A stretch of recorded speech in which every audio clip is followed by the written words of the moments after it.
Hello everyone. मैं Sunil SST with Sunil में आप ही सभी का एक बार फिर से तहे दिल से स्वागत करता हूं। और जैसा कि मैंने पिछली वीडियोस में क्लास 10th की जो एनसीईआरटी बुक्स हैं उसमें मैंने जो है हिस्ट्री और सिविक्स को कंप्लीट कर दिया है ना। तो उस वीडियो को सभी लोग देखें और इन्जॉय करें, मज़े के साथ पढ़ें उसको। और जो आज का वीडियोस, कुछ वीडियोस में जो आज से डालूंगा, लगभग 4 या 5 वीडियोस होंगी जो कि पॉलिटिकल साइंस का जो सेकंड पेपर होता है ये उसमें ज़्यादा पूछा जाता है ना। और बहुत ही ट्रेंड में रहता है ये जो मैंने टॉपिक आज आपके सामने लिख रखा है ना। कौन सा टॉपिक है? भारतीय स्वतंत्रता अधिनियम 1947, इंडियन इंडिपेंडेंस एक्ट 1947। और ऐसा नहीं है कि जो 10th के बच्चे हैं वो इस वीडियो को देखें ही ना, ये सोशल स्टडी के, सोशल साइंस के जितने भी स्टूडेंट हैं ये सबके लिए फायदेमंद है। क्योंकि 10th क्लास से ही हम अपना एम बनाने लगते हैं कि हमको बनना क्या है। तो बेसिक से हमको ये लेकर के चलना है और आगे तक चलना है ना। उसके बाद जब ये 4-5 वीडियोस इसमें हो जाएंगे तो मैं ज्योग्राफी के भी वीडियोस डालूंगा, है ना। और इसी प्रकार से आप लोग विश्वास बनाए रखें, चैनल को सब्सक्राइब करें और शेयर जरूर करें, है ना। और विश्वास करें, विश्वास रखें मेरे ऊपर। और जैसा कि आज का टॉपिक है इंडियन इंडिपेंडेंस एक्ट 1947।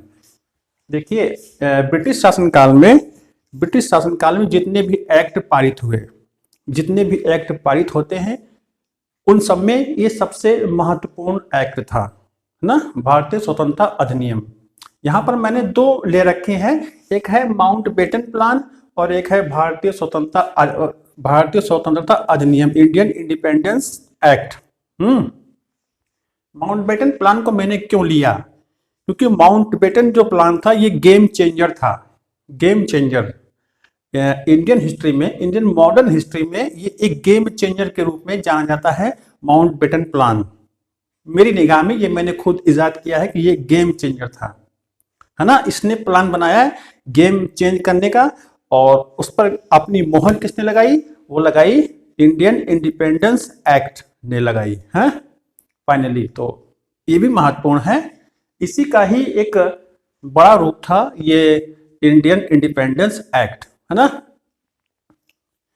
इसको पारित करने के पीछे उद्देश्य क्या था? बहुत सारे मतलब कि रीजन थे, है ना। 1939 में, 1939 में जब सेकेंड वर्ल्ड वॉर स्टार्ट होता है यूरोप कॉन्टिनेंट में, और मतलब रशिया का और जो अमेरिका है वो ब्रिटेन के ऊपर प्रेशर ये डालते हैं कि आप कुछ करो कि जो इंडिया है वो हमको सपोर्ट करे, क्योंकि जापान के भी आक्रमण का खतरा बना हुआ था। तो इस प्रकार से सबसे पहले, है ना, क्रिप्स मिशन भेजा गया, कैबिनेट मिशन भेजा गया, सम्मेलन भी हुए, शिमला सम्मेलन भी हुए, है ना। और उसके बाद फिर माउंटबेटन को भेजा गया कि फाइनली आप चाहते क्या हैं? फाइनली आप चाहते हैं द्विराष्ट्र का सिद्धांत, 2 राष्ट्र बनते हैं ना। तो इस प्रकार से ये फाइनल होता है। जैसा कि आप सभी लोग देख रहे हो, ये मैंने 2 टॉपिक उठाए हैं और यहाँ पर कुछ फिगर बना दिया है, मैंने इंडिया का मैप बना दिया है, आप लोगों को ये समझने में आसानी होगी, है ना। और इधर आप देखो तो आधुनिक भारतीय इतिहास में इस अधिनियम का विशेष महत्व है। इन मॉडर्न इंडियन हिस्ट्री ना में इसका विशेष महत्व है। किस अधिनियम का? जो कि आपके सामने मेंशन किया हुआ है। अच्छा, इसमें विशेष क्या है? इसमें विशेष ये है, विशेष क्या है? इस अधिनियम के द्वारा माउंटबेटन योजना को ही प्रभावी बनाया गया, यानी कि सब कुछ माउंटबेटन योजना में ही तय हो गया था, है ना। केवल इस माउंटबेटन प्लान को प्रभावी किसने बनाया? वो इस अधिनियम ने बनाया। तो सबसे पहले आप लोगों को ये माउंटबेटन प्लान हमेशा क्लियर रहना चाहिए। जब इस अधिनियम की बात करेंगे हम तो हमको इस अधिनियम को साथ में, इस प्लान को साथ में लेकर के चलना होगा। कहते हैं ना कि हिस्ट्री क्या है?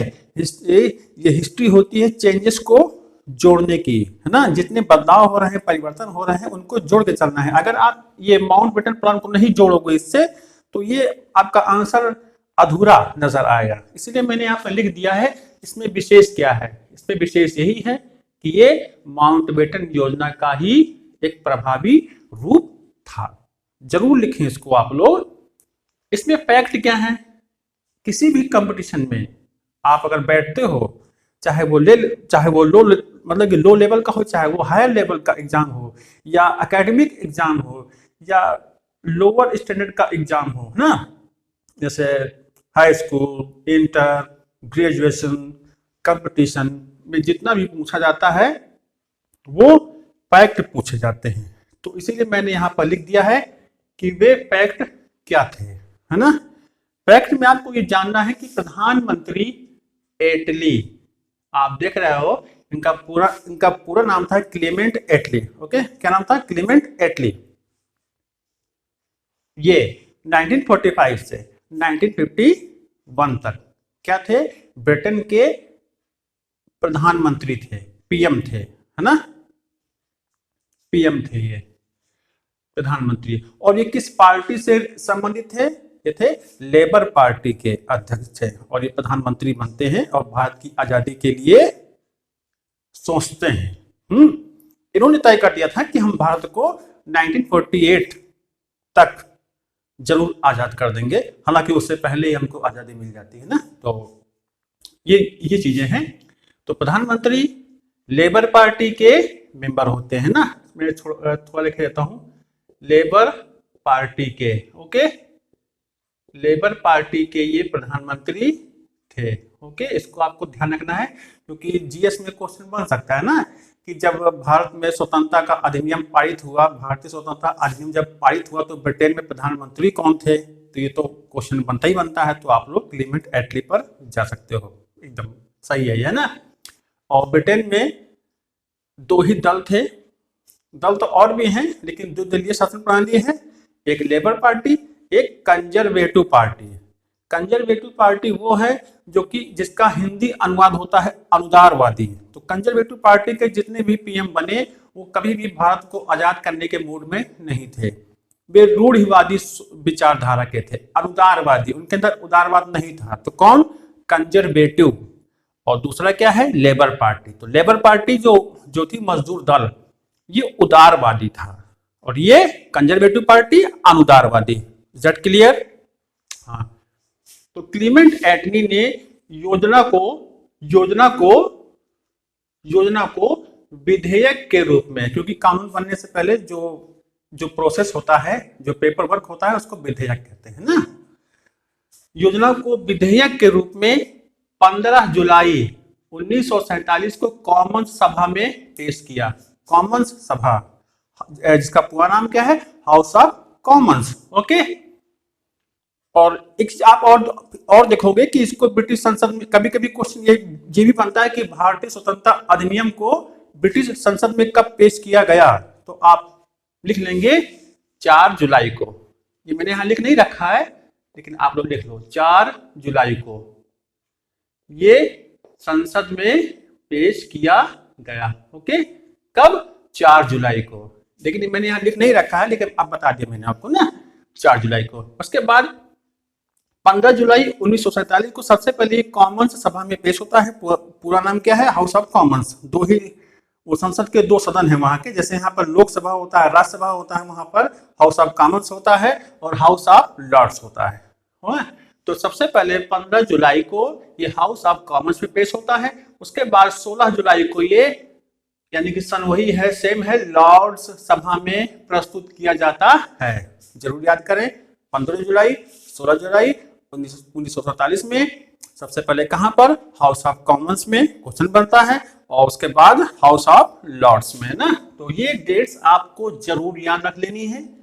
इसके बाद 18 जुलाई 1947, 18 जुलाई 1947 को शाही हस्ताक्षर, शाही माने जो वहां का क्या है, क्राउन ना, महारानी, तो वहां का जो हेड है यानी कि शाही, क्योंकि वहां राजतंत्र हुआ करता था ना, तो वहां का जो शाही हस्ताक्षर के द्वारा इस विधेयक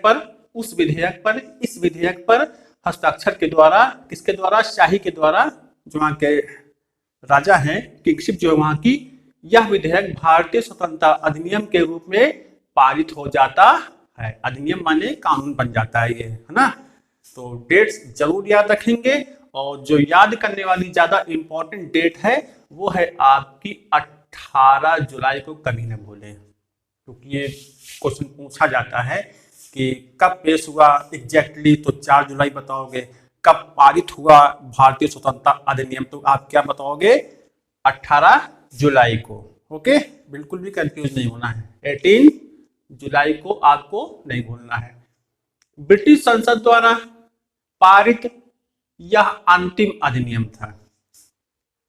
मैंने कहा ना, अधिनियम तो बहुत सारे पारित हुए, लेकिन ये सब गेम चेंजर था, अंतिम अधिनियम था। ये भी क्वेश्चन बन सकता है, कंफ्यूज नहीं होना है आप लोगों को ना, कि ब्रिटिश शासन के द्वारा भारत में पारित किया गया अंतिम अधिनियम कौन था, तो आप कमेंट बॉक्स में बताइए, है ना। मैंने बता दिया है कौन सा था।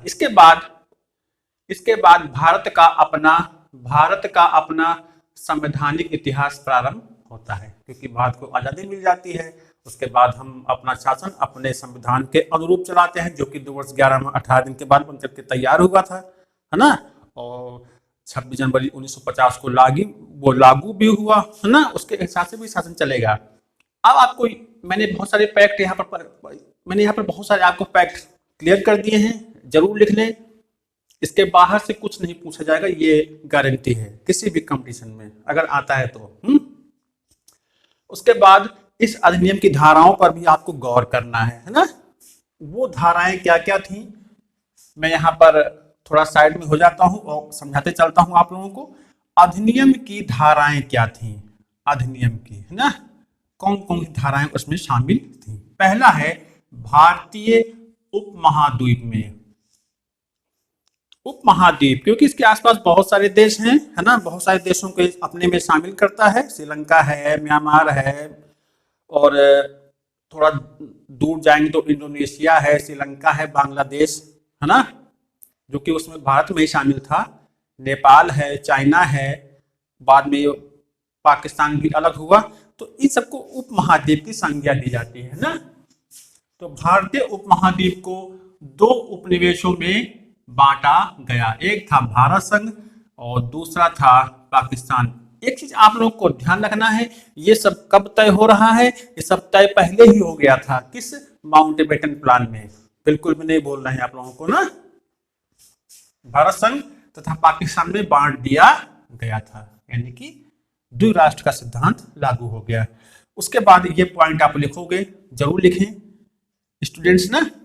भारतीय संघ में वे सभी प्रदेश सम्मिलित किए जाएंगे सिवाय उन प्रदेशों के जो अब पाकिस्तान कहलाएगा, यानी कि पाकिस्तान के जो प्रांत हैं उनको छोड़ करके बाकी जितने भी प्रांत बच रहे हैं वो भारत में शामिल होंगे।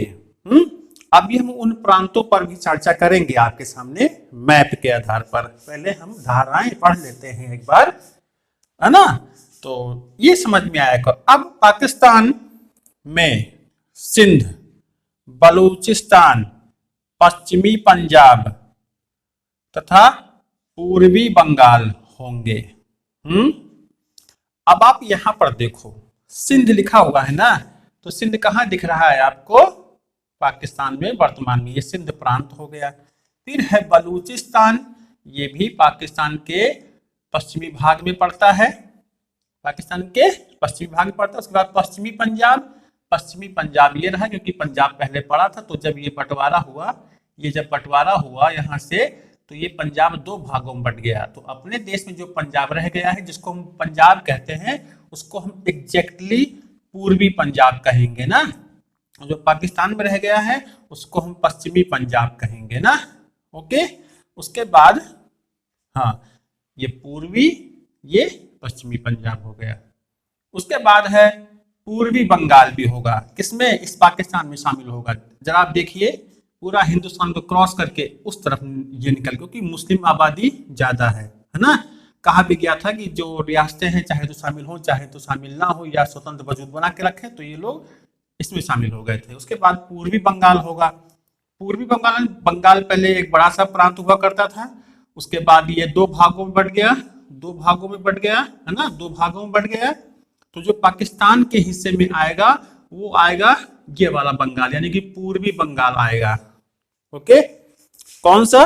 पूर्वी बंगाल आएगा, ये पूर्वी बंगाल। और जो हमारे देश में है वो पश्चिमी बंगाल है, पश्चिम बंगाल, जिसकी राजधानी कोलकाता है ना। और यही पूर्वी बंगाल जो है 1971 में क्या कहलाएगा? बांग्लादेश कहलाएगा। ओके, लिख ले इसको, बांग्लादेश कहलाएगा, है ना। और जो ये पंजाब है भारत के पाकिस्तान के हिस्से वाला, उसको हम पश्चिमी पंजाब कहते हैं, है ना। इधर आई, अब आके हम आगे बढ़ते हैं, अभी आपको और बेहतर तरीके से हम समझाएंगे भी। उसके बाद ब्रिटिश सरकार तथा नरेशों के बीच की गई सभी संधियां अनुबंध रद्द माने जाएंगे। 1947 तक की बात कर रहा है ये। 1947 तक ब्रिटिश सरकार ने, ब्रिटिश गवर्नमेंट ने भारतीय राजाओं के साथ या रियासतों के साथ जो भी संधियां की थी और जो भी अनुबंध किए थे, कॉन्ट्रैक्ट किए थे, उन सभी को समाप्त कर दिया जाएगा या वे रद्द माने जाएंगे 1947 के बाद से, है ना। तो रद्द माने जाएंगे। उसके बाद है भारत पाकिस्तान पर अंग्रेजी संसद के क्षेत्राधिकार की समाप्ति हो जाएगी। अंग्रेजी संसद ब्रिटेन की संसद जो है, ब्रिटेन की संसद, House of Commons, House of Lords, अब उनका शासन यहाँ से समाप्त माना जाएगा। अब उनका ये क्षेत्राधिकार नहीं माना जाएगा। कौन? भारत और पाकिस्तान, है ना। जब तक, ध्यान देने वाली बात यहां पर आती है, जरूर देखिए, जब तक नए संविधान प्रत्येक राज्य द्वारा अपना नहीं लिए जाते, जब तक पाकिस्तान और भारत अपने संविधान का निर्माण, पाकिस्तान और भारत अपने संविधान का निर्माण नहीं कर लेते हैं, तब तक मैं ये बता चुका हूं पिछली वीडियोस में, भारत सरकार अधिनियम, जिसको कहते हैं भारतीय शासन अधिनियम, है ना, अब उसके तहत जो है 1935 वाला जो अधिनियम था, उसके द्वारा शासन चलेगा।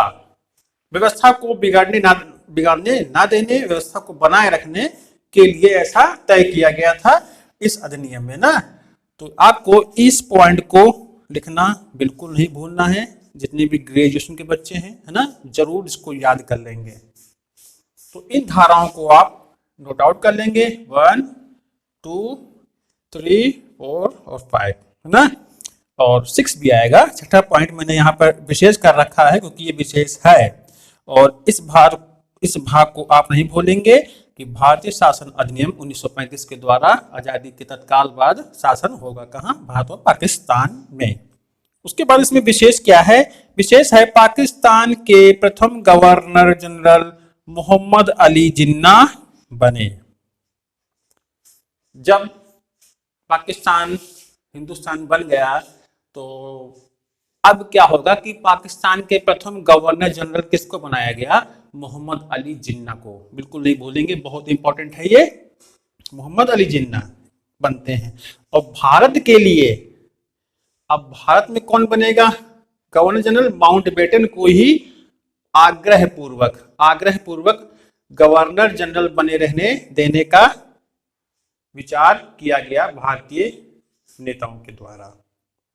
तो ये क्वेश्चन जरूर पूछा जाता है कि जब भारत पाकिस्तान बना तो पाकिस्तान के गवर्नर जनरल कौन था? तो क्या बताओगे? मोहम्मद अली जिन्ना। अब अपने थोड़ा भारत के बारे में आते हैं।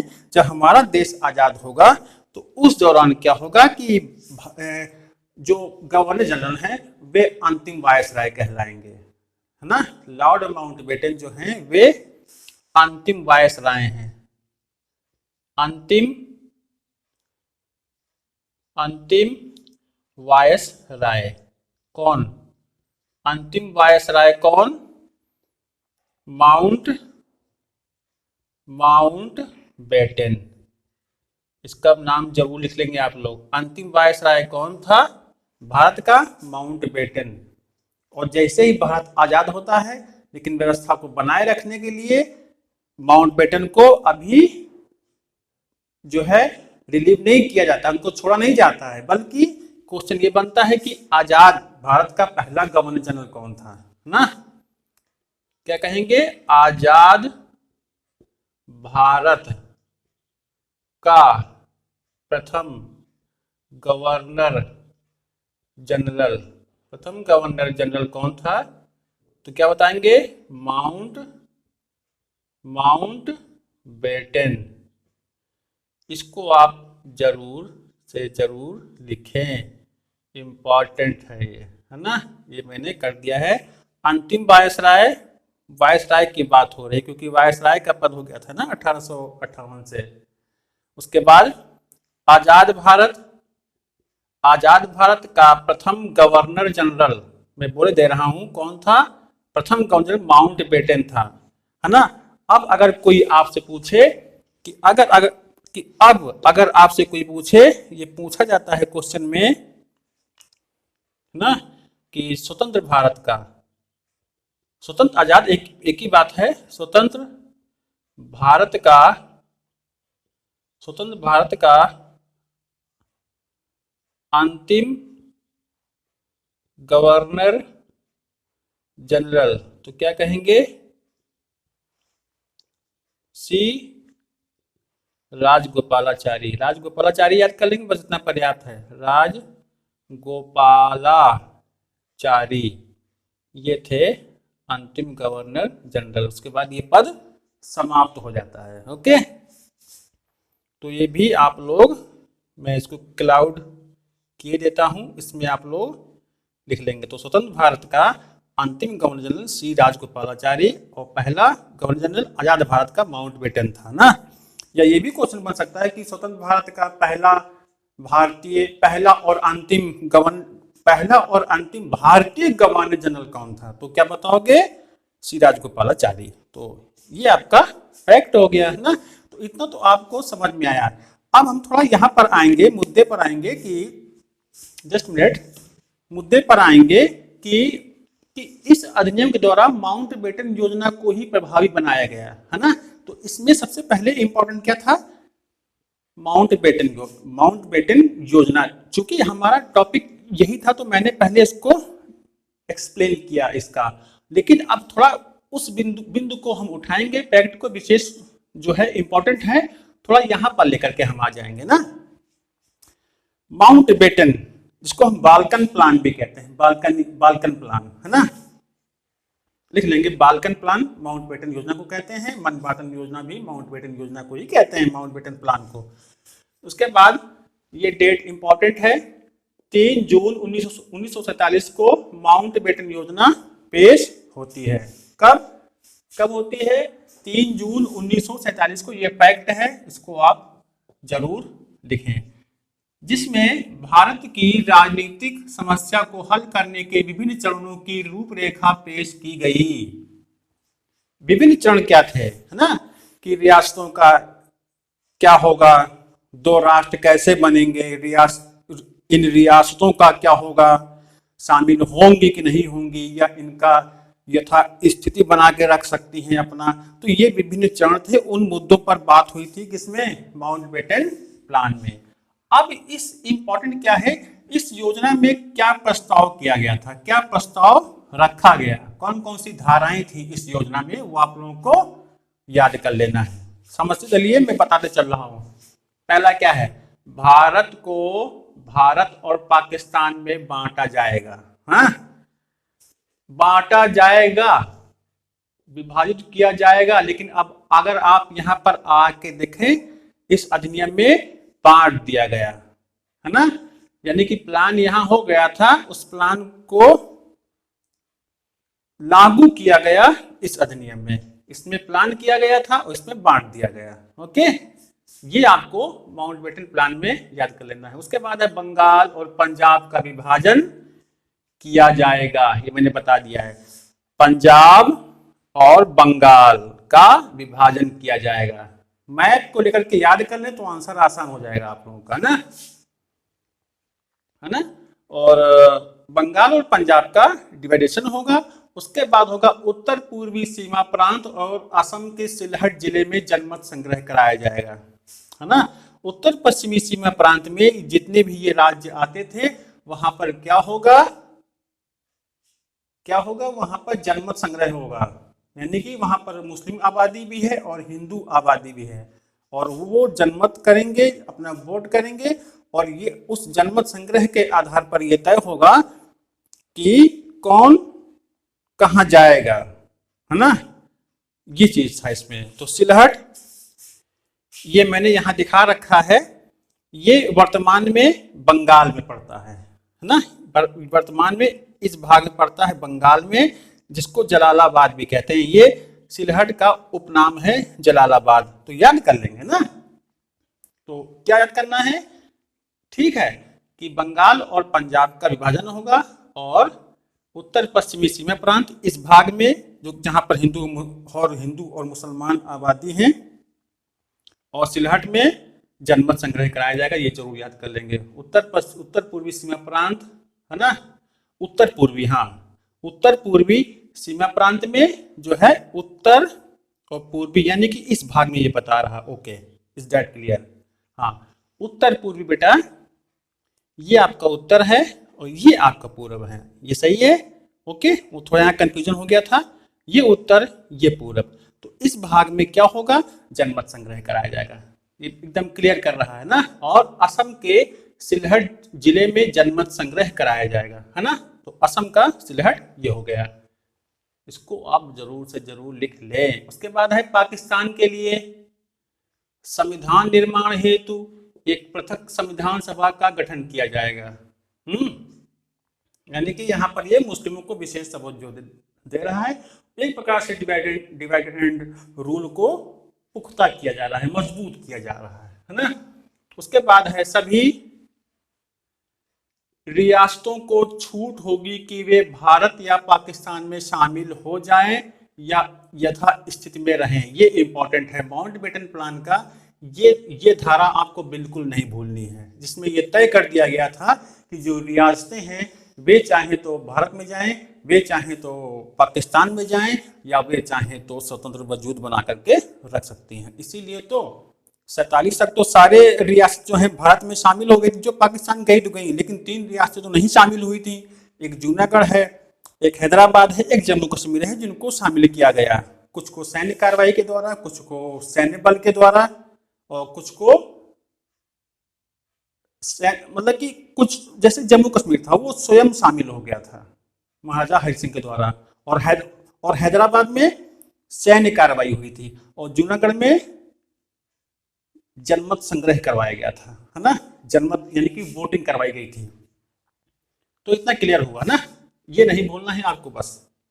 उसके बाद है भारत पाकिस्तान को सत्ता हस्तांतरण के लिए 15 अगस्त 1947 का दिन नियत किया गया। तो माउंटबेटन प्लान में ये सब पहले ही तय हो गया था, और उस पर मुहर कौन लगाता है, ये वाला अधिनियम, है ना। तो आपको इन दोनों टॉपिक को क्लियर कर लेना है और कभी भूलना नहीं है।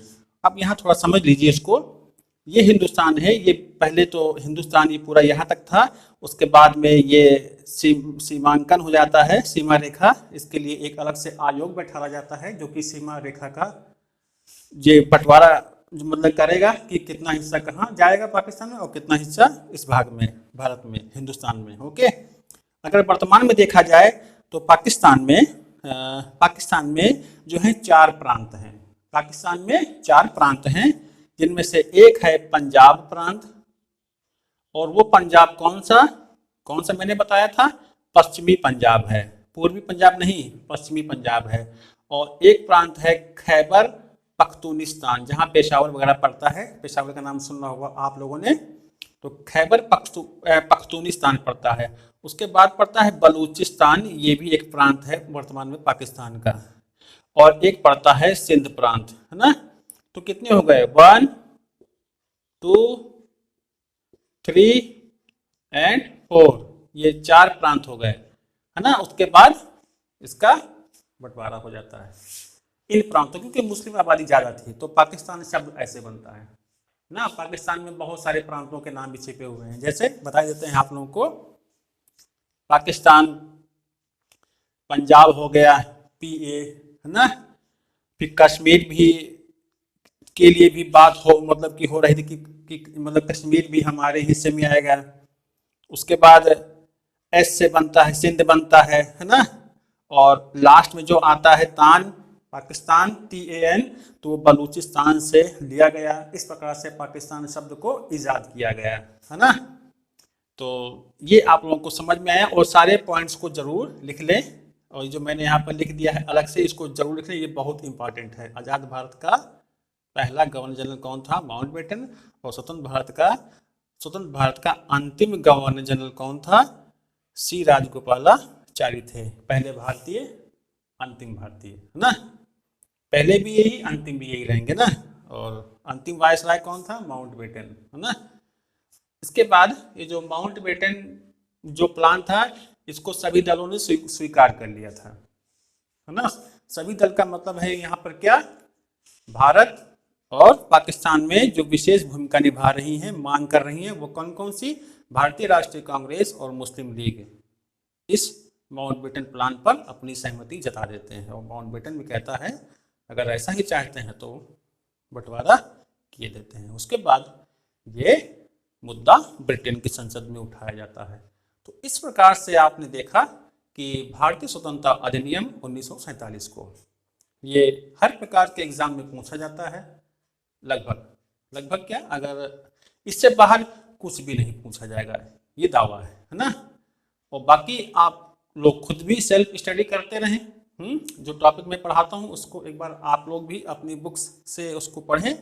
और किसी प्रकार की कोई मिस्टेक लगती है आपको कि सर यहाँ पर कुछ करेक्शन मतलब कि मांगता है, तो हम उस मुद्दे पर बात करेंगे, उस करेक्शन भी करवाएंगे ना, मतलब करेंगे। और आपको और आपसे हम सहमति भी व्यक्त करेंगे, है ना। और अपनी पढ़ाई पर इसी प्रकार से विशेष रूप से ध्यान रखते रहिए। पढ़ाई में जरूरी क्या है? पढ़ाई में होता है जरूरी तत्परता।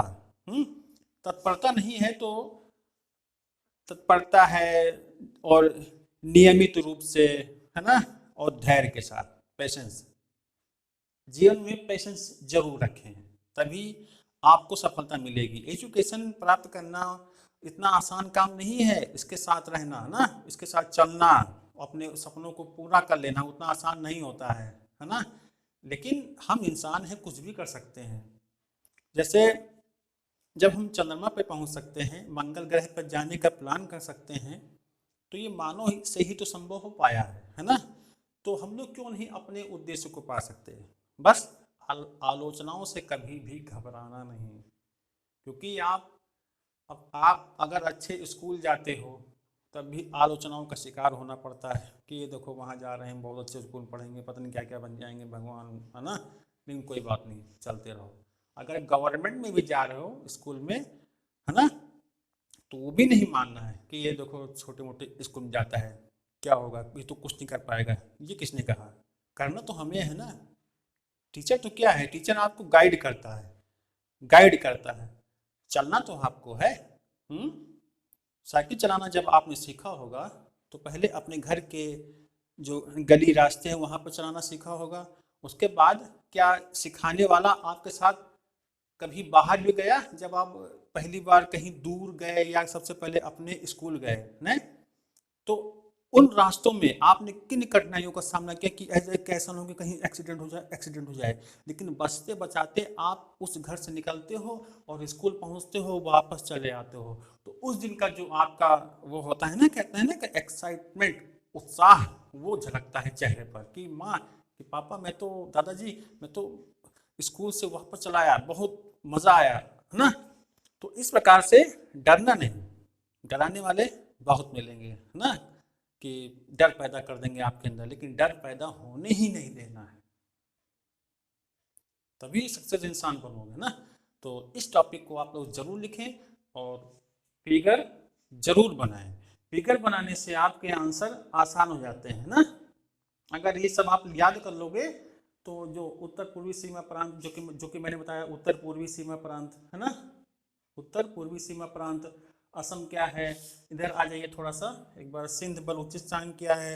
अगर मैप आपको याद हो गया तो सारी प्रॉब्लम सॉल्व है आपकी ना। तो मैप बनाना सीखें और इसी प्रकार से वीडियोस को देखते रहें और पूरा वीडियो जरूर देखें और अच्छी मेहनत करें। मेहनत का कोई विकल्प नहीं, मेहनत का कोई तोड़ नहीं, शॉर्टकट कभी ना अपनाइए। घर जाने का शॉर्टकट अपना लें, लेकिन कोई चीज़ पाने के लिए शॉर्टकट कभी ना अपनाना, हमेशा विस्तार से चलना है, तभी सफल होंगे। तो कैसा लगा वीडियो कमेंट बॉक्स में ज़रूर लिखें भाई, है ना। मैं वेट करता हूँ और मिलते हैं, जैसा कि मैं बार बार बोलता हूँ, एक अच्छे कॉन्सेप्ट के साथ, एक अच्छे वीडियो के साथ जो कि फैक्टफुल होगा, है ना, नेक्स्ट वीडियो में। Okay, bye.